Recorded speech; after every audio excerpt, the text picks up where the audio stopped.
কৃত্রিম বুদ্ধিমত্তা বা এআই এটা কিন্তু এখন আর সায়েন্স ফিকশন মুভির কোনো গল্প না, তাই না? এটা এখন আমাদের জীবনের একটা অংশ আর সবকিছুই বদলে দিচ্ছে।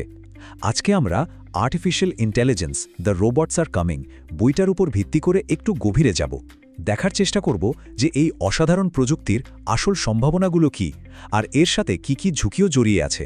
তো আর দেরি না করে চলুন শুরু করা যাক। স্ক্রিনে এই যে লাইনটা দেখছেন, এটাই কিন্তু আজকের পুরো আলোচনার মূল কথা। একদম মূলে গিয়ে ধাক্কা দেওয়ার মতো একটা কথা, তাই না? মানে বিষয়টা এমন যে আমাদের পেশা যাই হোক না কেন, এআই এর প্রভাব আসবেই, কেউ এর বাইরে থাকতে পারবে না। কিন্তু আসল প্রশ্নটা হলো, এই পরিবর্তনটা দেখতে কেমন হবে?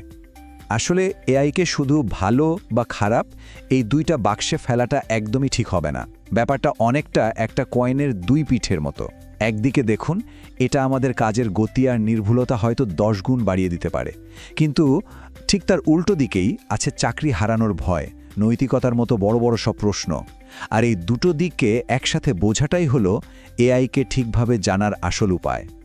তো চলুন এই সম্ভাবনা আর ঝুঁকির ব্যাপারটাকে আরেকটু কাছ থেকে দেখা যাক। কিভাবে একটা প্রযুক্তি একই সাথে আশীর্বাদ আর গভীর চিন্তার কারণ হয়ে দাঁড়ায়। সোজা কথায় বলতে গেলে এআই কি করছে?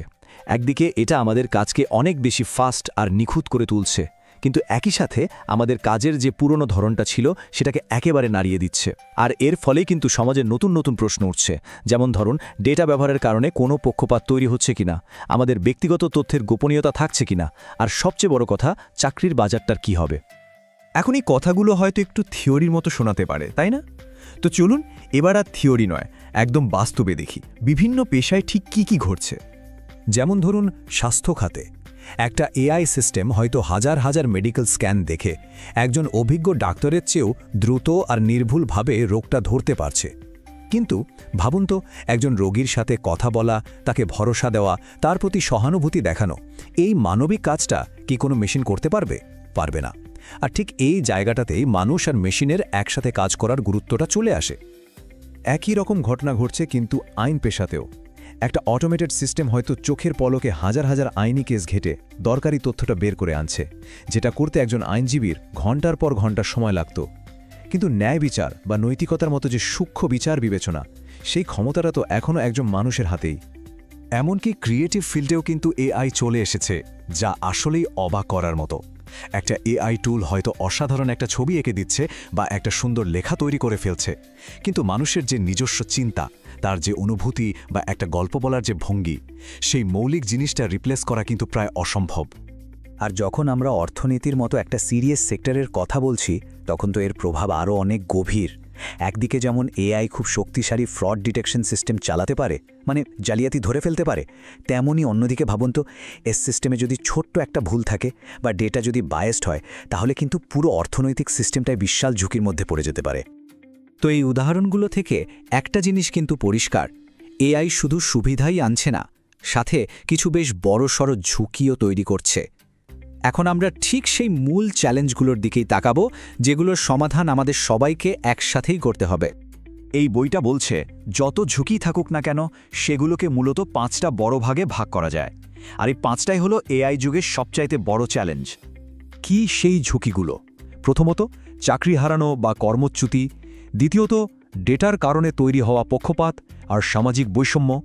তৃতীয়টা হলো, প্রযুক্তির ওপর আমরা এতটাই নির্ভরশীল হয়ে পড়ছি যে আমাদের নিজেদের মানবিক দক্ষতাগুলোই হয়তো হারিয়ে যাবে। আর তার সাথে ব্যক্তিগত গোপনীয়তা আর সাইবার সিকিউরিটির মতো মারাত্মক সব ঝুঁকি তো আছেই। আচ্ছা, শুধু সমস্যা নিয়ে কথা বললে তো হবে না, তাই না?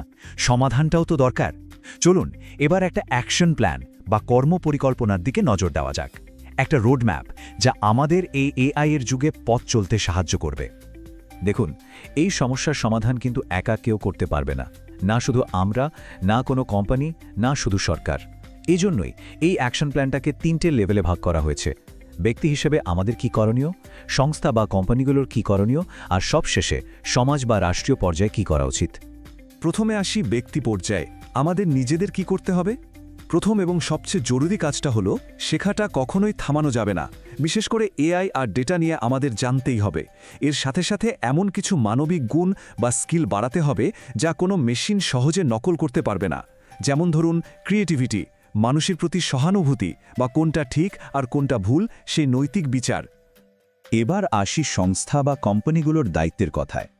তাদের সবচেয়ে বড় দায়িত্ব হলো তাদের কর্মীদের নতুন স্কিল শেখানোর জন্য বিনিয়োগ করা, মানে রিস্কেলিং আর আপস্কেলিং। তাদের এমন একটা সিস্টেম তৈরি করতে হবে যেখানে মানুষ আর এআই একে অপরের প্রতিযোগী নয়, বরং একে অপরের সহযোগী হিসেবে কাজ করবে। আর অবশ্যই তারা কিভাবে এআই ব্যবহার করছে সে ব্যাপারে একদম স্বচ্ছ থাকতে হবে। আর সবশেষে সমাজ এবং রাষ্ট্রীয় পর্যায়। এখানে সরকারের দায়িত্ব হল ঠিকঠাক নিয়মকানুন আর পলিসি তৈরি করা।